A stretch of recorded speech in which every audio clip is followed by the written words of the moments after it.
자, 유형평 학습 가이드 방동진 선생님입니다. 국어. 자, 이번 유형평에서는 국어는 제가 보기에는 문학이 핵심을 가질 것이라고 봅니다. 무슨 말이냐? 이 문학 영역이라는 것의 EBS 연계율이 분명히 70에서 50으로 줄어들었어요.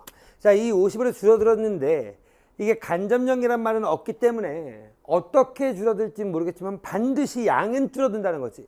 그러므로 이 문학에서 난이도를 높아질 것이다 라고 하는 것은 대체로 많은 선생님들의 예측입니다. 결국은 이 문학을 얼마나 빠르고 정확하게 푸느냐에 따라 비문학 지문, 세지문, 요 세지문에서 시간이 확보된다 라고 하는 부분이 결정되겠죠. 결국은 여러분이 문학 공부를 어떻게 할 것인가에 대한 포인트를 어느 부분으로 잡을 것인가에 대한 고민을 하셔야 될 것 같습니다. 유형평이 얼마 남지 않았지만 이 유형평 남지 않은 동안에 여러분이 무엇을 하셔야 될 것인지에 대한 고민을 먼저 말씀드릴 것 같은데요. 자, EBS 연계율이보다 70에서 50으로 줄었다는 것은 확인됐습니다. 그럼 작년에 어떻게 나왔냐면요. 보시면 알겠지만 하나, 둘, 셋, 넷, 다섯, 여섯, 일곱 작품인 수능 작품에서 무려 하나, 둘, 셋, 네 작품이 연계가 됐어요.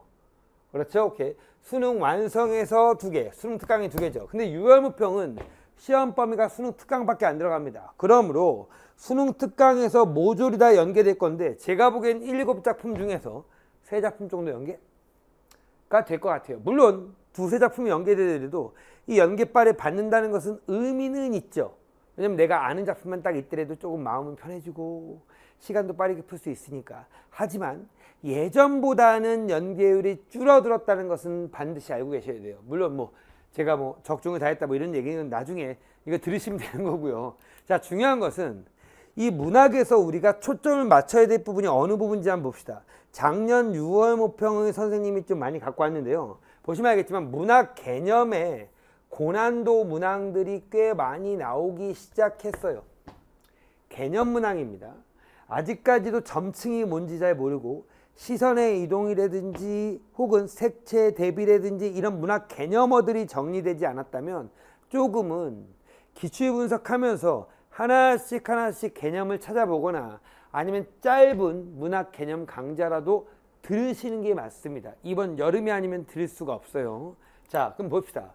여기 작품이 제목이 뭐냐면 만흥이라는 작품이에요. 솔직히 작년에 6월에 이게 나왔을 때요. 만흥 딱 나오면요. 전부 다 알아요. 왜 아냐면 만흥은 수능 특강에도 있었고요. 수능 특강에 있었고 워낙 학생들이 내신 때도 많이 했던 작품입니다.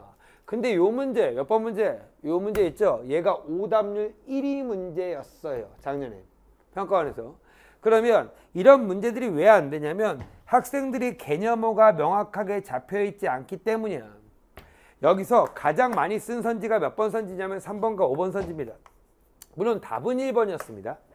자, 그러면 보시면 1수에서는 경험적 성격과 연결된 공간으로부터, 자, 6수에서는 관념적 성격과 연결된 공간으로부터 시상이 전개된다. 그럼 시상이 전개된다는 것은 건드릴 필요가 없어요. 그러면 1수에 경험적 성격에 연결된 공간이 나오는지를 체크해 봐야 되고요. 그렇죠? 오케이. 자, 6수에는 관념적 성격과 연결된 공간이 나오는지를 체크하시면 됩니다. 근데 여기서 문제가 생기죠. 경험적인 건 화자가 경험한 거. 그래, 알 수 있어. 관념이 뭐지? 관념은 뭘까요? 생각이죠. 생각. 정서가 관념입니다. 됐죠? 여기까지. 자, 그럼 1수를 가보면 1수를 보니까 뭐라고 돼 있냐면요. 산수간의 바위 아래 띠집을 짓노라니 라고 했어요. 됐죠? 여기까지. 자, 그러면 띠집을 짓는 공간입니다. 띠집을 짓는다는 것은 분명히 경험이라고 볼 수 있어요. 그럼 당연히 산수간, 바위 아래라는 공간은 띠집을 짓는 공간이겠네. 이렇게 되겠죠. 그러니까 당연히 얘는 경험적 공간입니다. 근데 애들이 사고를 잘못하거나 내신에만 생각하는 애들은 이렇게 생각해요.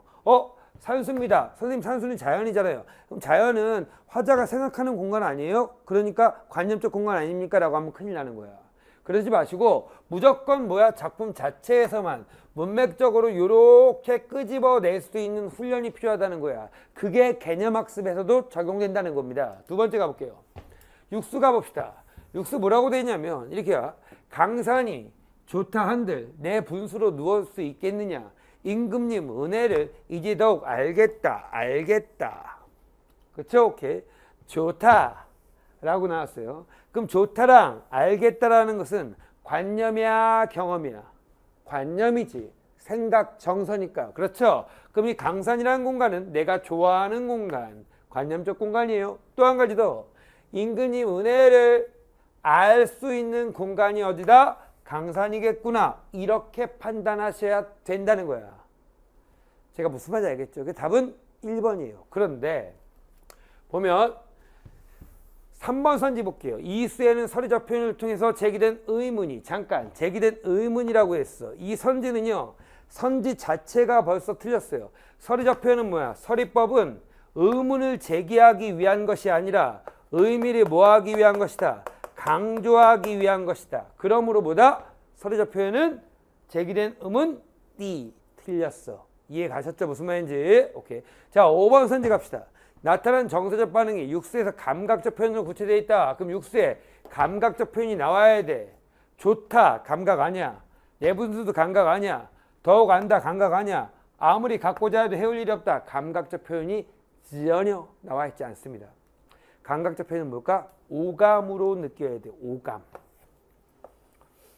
그쵸? 오케이. 잠깐 봐봐 얘들아. 추상과 감각의 차이점이 뭐지? 이렇게 나와야 돼. 여기도 뭐?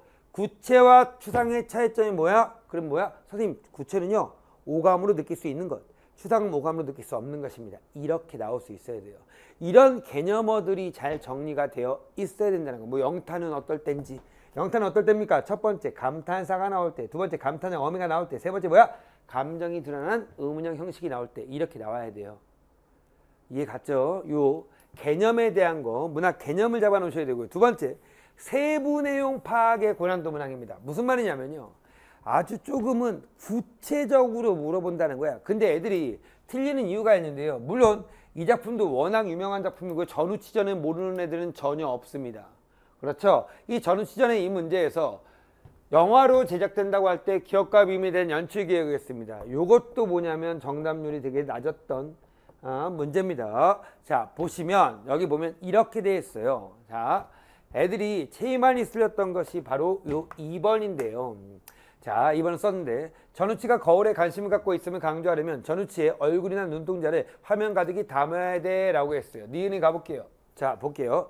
거울을 연신케 던 전우치가 한 거울에 눈이 멈춥니다. 자, 이게 거울이라고 봅시다. 이 거울에 눈이 멈췄어요. 알았지? 자, 작고 투박하다 이거야. 자, 작고 투박한 거울을 이렇게 봤습니다. 보자. 자, 앞은 청동이고 뒷면은 자개로 덮여 있대요. 이렇게 덮여 있대요. 자, 전우치가 슬쩍 주머니에 넣습니다. 이 거울을 주머니에 넣은 거야. 그럼 이 거울에 관심이 있다는 거지. 그럼 봐봐.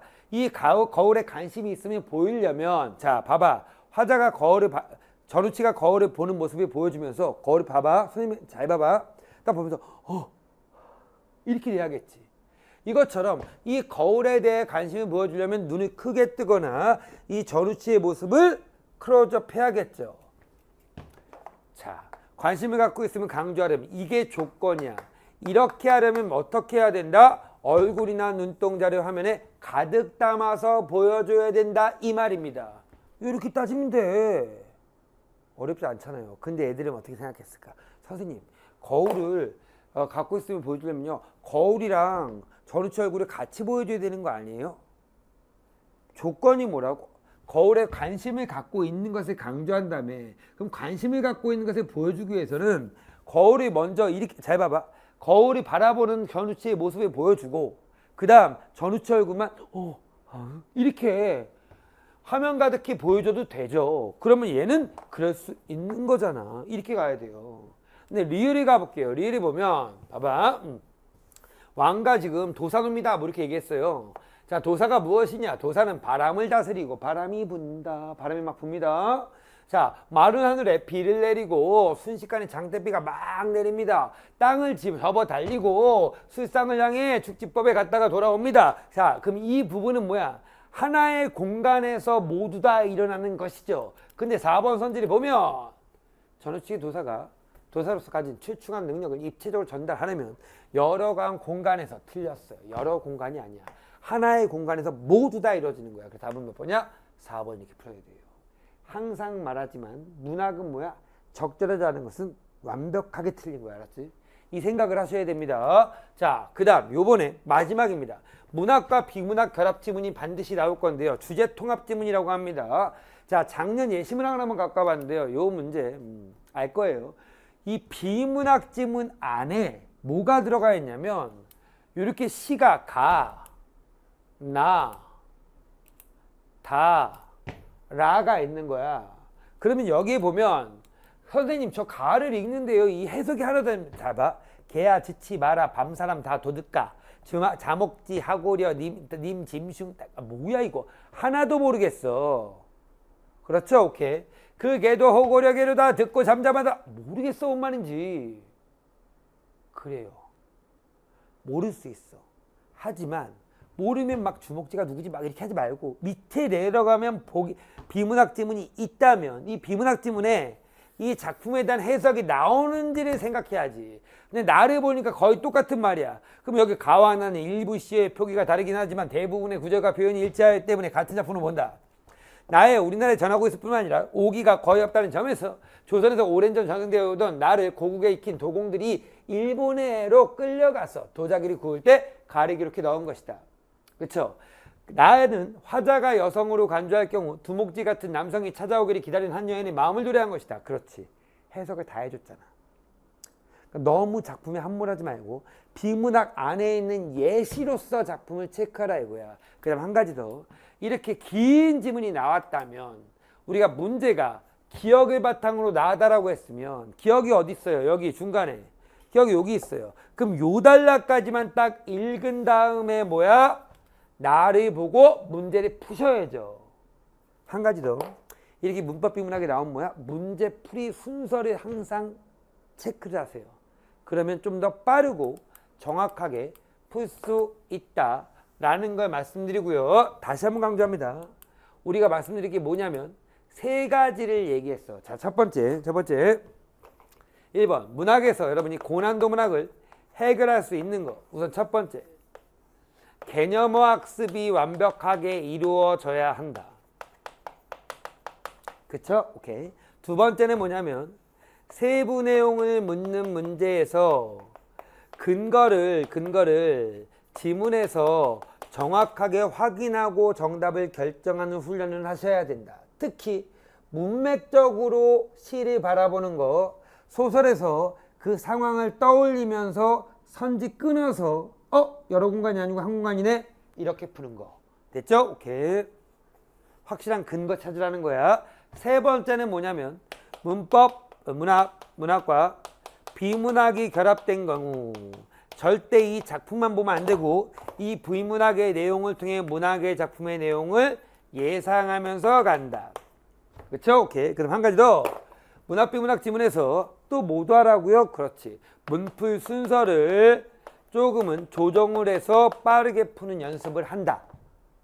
라는 것이 선생님이 고난도 문학을 여러분이 공부할 때 할 수 있는 중요한 것이라고 말씀을 드립니다. 자, 오늘은요. 유월무평의 핵심은 고난도 문학이다 라는 영상을 통해서 여러분이 유월무평을 어떻게 볼 것인가, 문학을 어떻게 대비할 것인가에 대해서 말씀을 드렸습니다.